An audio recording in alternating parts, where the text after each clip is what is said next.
So friends, we are trying to look into critical scenario items in our world affairs.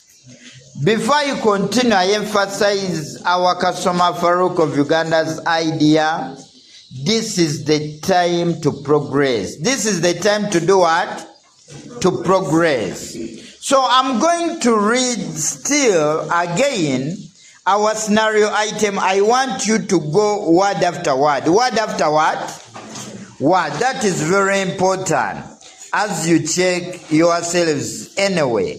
With a mission to survive. With a mission to do what? To survive.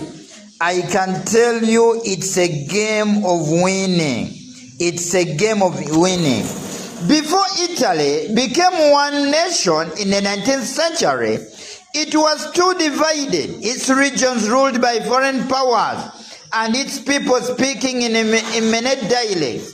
Through vision, struggle, and determination, Italians transformed that fragmentation into a united and independent state.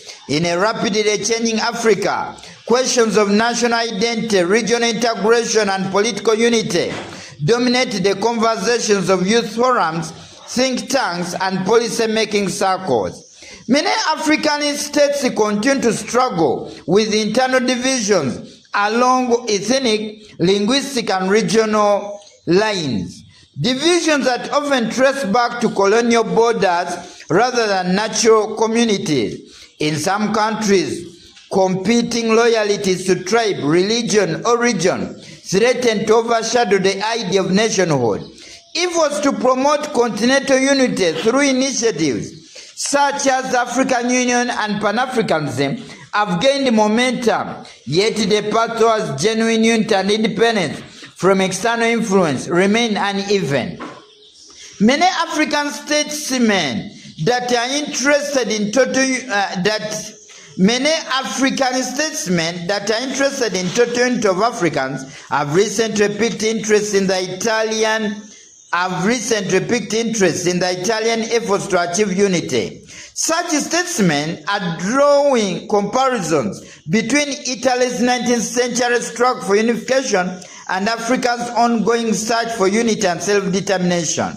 They highlighted the ongoing search for unity and they highlighted the roles of strong leadership, youth movements, diplomacy, shared identity, and grassroots participation in both contexts.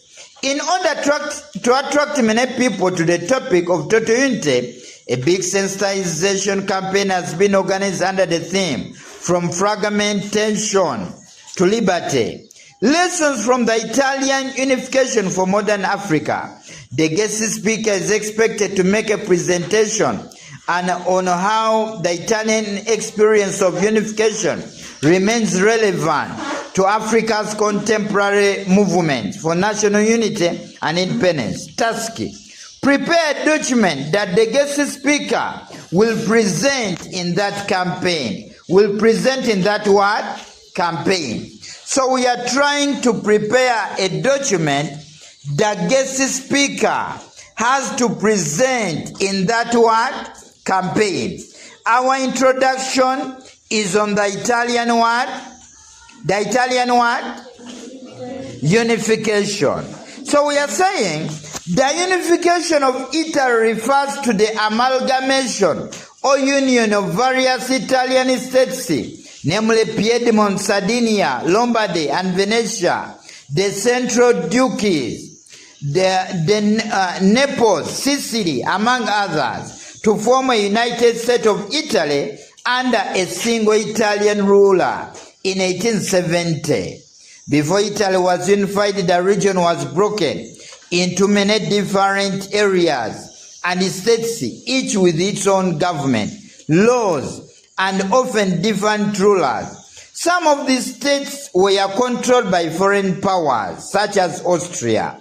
This division made it extremely difficult for the Italians to have a single voice to work together for common goals.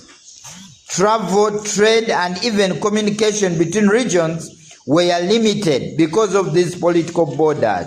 Similarly, in Africa, many countries were created by colonial powers who drew borders without considering the ethnic, cultural, and linguistic differences of the people living there. As a result, some African countries contain many different groups that don't always feel united. At the same time, some ethnic groups are split across several countries, making it difficult for the great mission. For example, the Somali people are in Somalia, Ethiopia, and Kenya. These divisions often lead to conflict, weak government, and lack of national unity. So we are designing what they need to do, the Africans, as it happened in where? In Italy. So we are saying in this kind of arrangement that there is a need for a common national vision. There's a need for a common national what? That people should look in one direction of liberating the different states, as it happened in where? In Italy. This can help and bring great unity. Another one, we are saying unity requires a strong and purposeful leadership. That unity requires strong and purposeful leadership, as it happened in where? In Italy. You remember great thinkers like Keva, who mobilized the people. That was a strong word?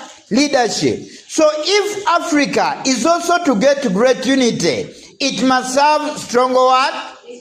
Leadership. Another one, diplomacy can be as powerful as warfare. That in great missions, you don't use only warfare, but you can use diplomacy. You sit with the people and you negotiate and you get your what? Independence and freedom out together. So that's very important. Then the grassroots movement drive real change. Grassroots movement, as it happened in Italy. You remember the younger Italian movement that mobilized the people at a grassroots level. This is very important. People from the grassroots need to know the need for great what? Unity. And this can help to achieve great unity in the process. Another one, youth are essential to national change. That if you want national change, youth are what? Essential. Because the youth were used in the 1840 revolution. They were used in the Italian unification. So if Africa is to achieve the same, it must use the what? The youth. Because the youth are very strong to move from one area to another. Another one, rebellion against foreign domination can unify divided groups. When foreign nations are controlling different groups, I can tell you that divided groups can come together to fight against foreigners, as it happened in Italy, because the divided groups worked together to fight against Austria, out together. So if you are fighting foreigners, even if people are divided, they can come together. And in this case, unity can be achieved. National unity is not achieved overnight. If you want a national unity of different groups, it is not achieved what? Overnight. In other words, it takes years. You remember the Italians rose up in 1830. In 1848, they didn't succeed, and they succeeded in 1870. So you don't expect to achieve national unity overnight. It takes what? Time. It takes time, my friend. So you are not supposed to lose hope. Another one, local resistance is as important as national plans. In other words, local resistance is as important that locally, if people rise up, they can generate integrity movement that can liberate the whole what? The whole country. Then building alliances with neighboring regions strengthens unity.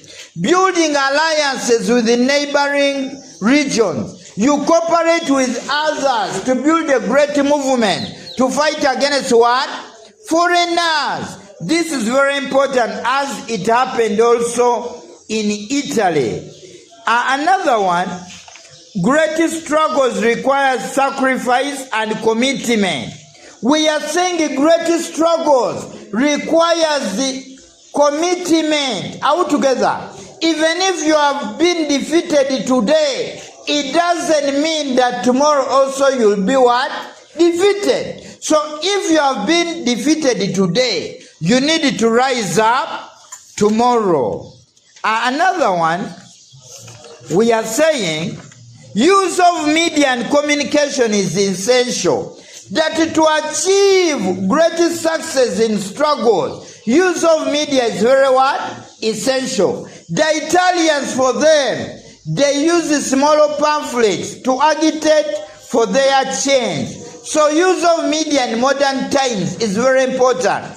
In other words, the voice reaches where you have not what? Reached. Altogether, my friend, in a great mission, if you are to succeed, cultural unity can be as powerful as political unity. So by this we are saying, this is the greatest speech. The guest speaker must present that if we are to get real change, we need to do as the